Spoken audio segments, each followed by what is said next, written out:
America में एक भयानक सिविल वॉर हो चुका है। इस जंग के बाद देश की पूरी सरकार खत्म हो जाती है और अब पूरे अमेरिका की कमान सिर्फ आर्मी के हाथों में होती है। आम लोग अंदर से पूरी तरह टूट चुके हैं। उनके मन में न आगे बढ़ने की कोई उम्मीद बची है और न ही जिंदगी में कुछ नया करने की चाह। चारों तरफ डर, थकान और निराशा का माहौल है। ऐसे हालातों में देश का एक ताकतवर मेजर, जो अब पूरे अमेरिका को कंट्रोल करता है, लोगों के अंदर दोबारा जोश और उत्साह भरने के लिए एक खतरनाक प्रतियोगिता का ऐलान करता है। वह कहता है कि इस प्रतियोगिता को जीतने वाले को बहुत बड़ी रकम दी जाएगी और उसकी एक इच्छा भी पूरी की जाएगी, चाहे वह कुछ भी क्यों ना हो। इस प्रतियोगिता में सिर्फ जवान लड़कों को ही भाग लेने की इजाजत होती है। इस प्रतियोगिता का नाम होता है द वॉक। इसके नियम बेहद सख्त होते हैं। हर प्रतिभागी को 3 माइल प्रति घंटे की रफ्तार किसी भी हालत में बनाए रखनी होती है। देश के अलग अलग हिस्सों से कुल 50 नौजवान चुने जाते हैं। एक बार जब ये प्रतियोगिता शुरू हो जाती है, तो फिर इसे रोका नहीं जाता। अगर कोई प्रतिभागी जरा सी भी गलती करता है, तो उसे 3 चेतावनियां दी जाती हैं और तीसरी चेतावनी के बाद उसे गोली मार दी जाती है। इन 50 में से जो आखिरी तक जिंदा रहता है, वही इस प्रतियोगिता का विजेता बनता है। ये मुकाबला बेहद खतरनाक होता है, फिर भी हर कोई इसमें शामिल होना चाहता है, क्योंकि जीतने वाले की पूरी जिंदगी बदल जाती है। वह सिर्फ अमीर ही नहीं बनता, बल्कि पूरे देश में एक सेलिब्रिटी की तरह मशहूर हो जाता है, क्योंकि इस पूरी वॉक को लाइव टेलीकास्ट किया जाता है। इसी कहानी में हमें रेन नाम का एक युवक दिखाया जाता है, जो अपनी मां के साथ घर से निकल चुका है। उसकी मां नहीं चाहती कि वह इस जानलेवा प्रतियोगिता में हिस्सा ले, लेकिन रेन अपने घर की हालत सुधारना चाहता है।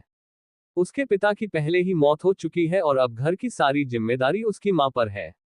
यही वजह है कि रेन इस वॉक में भाग लेने का फैसला करता है। कुछ ही समय में वह उस जगह पहुंच जाता है, जहां उसकी मुलाकात पीटर नाम के एक लड़के से होती है। दोनों के बीच जल्दी ही दोस्ती हो जाती है। धीरे धीरे बाकी प्रतिभागी भी वहां इकट्ठा हो जाते हैं। तभी मेजर वहां आता है और सबको बताता है कि देश की हालत बेहद खराब है और लोगों के अंदर उम्मीद जगाने का सिर्फ एक ही तरीका है, और वह है ये प्रतियोगिता, जिसे द लॉन्ग वॉक कहा जाता है। इसके बाद सभी प्रतिभागियों को अलग अलग नंबर दिए जाते हैं। रेन को नंबर 47 मिलता है। फिर यह खतरनाक वॉक शुरू हो जाती है। चारों तरफ आर्मी के टैंक और बंदूकें पकड़े सोल्जर मौजूद होते हैं।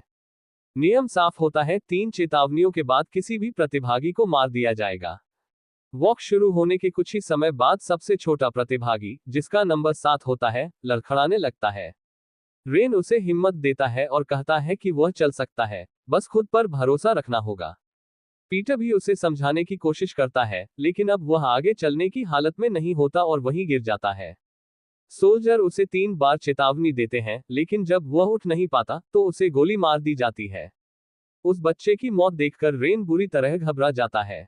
डर की वजह से उसकी रफ्तार कम हो जाती है और सोल्जर उसे चेतावनी दे देते हैं, यानी उसे पहली वार्निंग मिल चुकी होती है। पीटर उसे संभालते हुए कहता है कि उसे हर हाल में आगे बढ़ते रहना होगा। रेन खुद को संभालता है और फिर से अपनी स्पीड बढ़ाकर बाकी लोगों के साथ चलने लगता है। करीब 17 माइल चलने के बाद रेन और पीटर की दोस्ती नंबर 6 और नंबर 46 से भी हो जाती है। मौसम बहुत ज्यादा गर्म होता है। तेज गर्मी की वजह से एक प्रतिभागी की हालत अचानक बिगड़ जाती है और उसे मिर्गी का दौरा पड़ता है। वह वहीं गिर जाता है। सोल्जर उसे 3 बार उठने की चेतावनी देते हैं, लेकिन जब वह नहीं उठता, तो उसे भी मार दिया जाता है।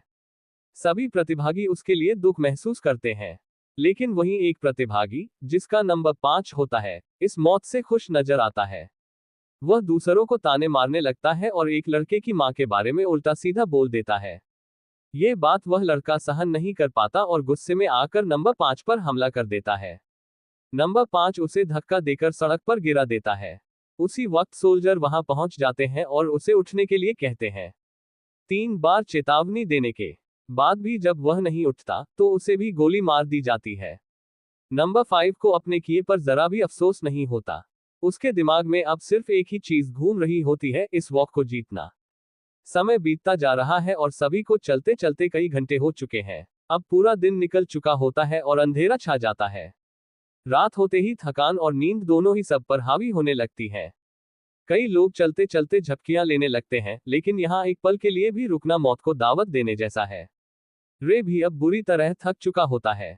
नींद के कारण उसके कदम लड़खड़ाने लगते हैं, तभी पीटर उसे संभाल लेता है और याद दिलाता है कि अगर वह रुका तो मारा जाएगा। रे खुद को संभालता है और फिर से तेज स्पीड में चलने लगता है, लेकिन इस दौरान उसे एक और वार्निंग मिल जाती है। रात गहराती जाती है और ठंड भी बढ़ने लगती है। तभी इनके सामने एक चढ़ाई वाली सड़क आती है। अब इन्हें ऊपर की तरफ चलते हुए भी 3 माइल प्रति घंटे की रफ्तार बनाए रखनी है। ये चढ़ाई कई पार्टिसिपेंट्स की आखिरी परीक्षा बन जाती है। कुछ थक कर गिर जाते हैं, कुछ उठने की कोशिश भी नहीं करते। सोल्जर्स उन्हें चेतावनी देते हैं और तीसरी चेतावनी के बाद गोलियां चल जाती हैं। रे की हालत भी बेहद खराब हो चुकी होती है। वह लगभग हार मान चुका होता है और बैठने ही वाला होता है कि तभी पीटर उसका हाथ पकड़ लेता है। पीटर उसे खींचते हुए कहता है कि अगर अब रुके तो सब खत्म हो जाएगा। रे को अपनी गलती का एहसास होता है। वह पीटर से माफी मांगता है और दोनों फिर से आगे बढ़ते हैं। पूरी रात वे चलते रहते हैं। अगली सुबह नंबर 6 पर दबाव इतना बढ़ जाता है कि वह अचानक सड़क पर बैठ जाता है। उसे 2 चेतावनियां मिलती हैं, लेकिन तीसरी चेतावनी से पहले ही वह खुद को संभाल कर दौड़ता हुआ रे और पीटर के पास आ जाता है। रे और पीटर हल्के फुल्के मजाक में उससे चिढ़ाते हैं, जिससे वह फिर से चलने लगता है। इस तरह वे एक और दिन और रात पार कर लेते हैं और करीब 59 माइल्स पूरा कर लेते हैं। रास्ते में जगह जगह लोग खड़े होते हैं जो इस वॉक को देखने आए होते हैं। कुछ लोग तालियां बजाते हैं, कुछ डर के मारे चुप रहते हैं। इसके बावजूद बाकी लोग चलते रहते हैं और आखिरकार 100 माइल्स पूरे हो जाते हैं। तभी एक लड़का, जो खुद को संभाल नहीं पाता, भागने की कोशिश करता है। लेकिन सोल्जर्स उसे तुरंत देख लेते हैं और गोली मार देते हैं। कुछ देर बाद मेजर खुद सामने आता है और कहता है कि 100 माइल्स पूरा करना बहुत बड़ी उपलब्धि है। मेजर को देखकर रे का गुस्सा फूट पड़ता है। वह पीटर को अपने अतीत के बारे में बताता है, कैसे उसके पिता ने उसे लिखना, गाना और कविता करना सिखाया था, जबकि ये सब चीजें सरकार द्वारा बैन कर दी गई थी। जब मेजर को ये पता चला तो उसने रे के पिता को उसके सामने ही मरवा दिया। उसी दिन रे ने ठान लिया था कि वह इस वॉक में हिस्सा लेगा और जीतकर मेजर को मारेगा।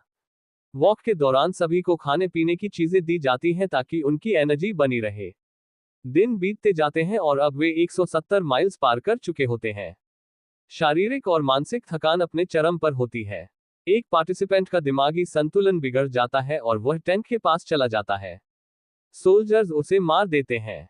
थोड़ी देर बाद एक और लड़का कपड़े उतारकर दौड़ने लगता है और उसे भी गोली मार दी जाती है।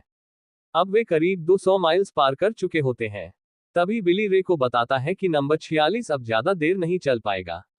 रे उसकी मदद के लिए आगे बढ़ना चाहता है, लेकिन इससे पहले ही 46 खुद टैंक की तरफ चला जाता है और मार दिया जाता है। उसका दोस्त नंबर 6 टूट जाता है, लेकिन रे और पीटर उसे संभालते हैं और आगे बढ़ने के लिए प्रेरित करते हैं। अब सिर्फ कुछ ही लोग बचे होते हैं, रे, पीटर, बिली, नंबर 6 और नंबर 5। नंबर 5 अपनी पिछली हरकतों के लिए माफी मांगता है और ग्रुप में शामिल हो जाता है। लेकिन वह भी धीरे धीरे मानसिक संतुलन खो देता है और अपनी जान खुद ले लेता है। चलते चलते वे उस इलाके में पहुंच जाते हैं जहां रे का घर होता है। रे का जूता फट जाता है और उसे चलने में दर्द होने लगता है। पीटर उसे दोनों जूते निकालने की सलाह देता है ताकि बैलेंस बना रहे। तभी रे अपनी मां को भीड़ में देखता है। वह भावनाओं में बहकर उसकी तरफ बढ़ता है, लेकिन सोल्जर्स चेतावनी देते हैं। पीटर उसे खींचकर बचा लेता है। पीटर अपने अतीत के बारे में बताता है, कैसे उसके माता पिता की मौत के बाद वह अपने अंकल के घर रहा, जहां उसके साथ बुरा बर्ताव हुआ। फिर वह सड़क पर रहने लगा और तभी उसने तय किया कि यह वॉक जीतकर अपनी जिंदगी बदलेगा। अब नंबर 6 की हालत भी बिगड़ने लगती है। वह अपनी चेन पीटर को देकर कहता है कि विजेता इसे उसकी दादी तक पहुंचा दे। फिर वह रुक जाता है और मार दिया जाता है। अब सिर्फ रे, पीटर और बिली बचे होते हैं। 326 माइल्स पूरे हो चुके होते हैं। मेजर फिर सामने आता है। बिली खुलासा करता है कि वह मेजर का बेटा है और आगे नहीं चल सकता। वह रुक जाता है। अब सिर्फ रे और पीटर बचे होते हैं। भीड़ के सामने पीटर चाहता है कि रे जीते और रे चाहता है कि पीटर। आखिरकार रे खुद रुक जाता है। इस बार कोई चेतावनी नहीं मिलती, उसे सीधे गोली मार दी जाती है। पीटर जीत जाता है, लेकिन उसका दिल टूट चुका होता है। जब मेजर उसकी विश पूछता है तो वह गन मांगता है और उसी गन से मेजर को गोली मार देता है। इसके बाद वह वहां से चुपचाप चला जाता है। यहीं पर यह कहानी खत्म होती है।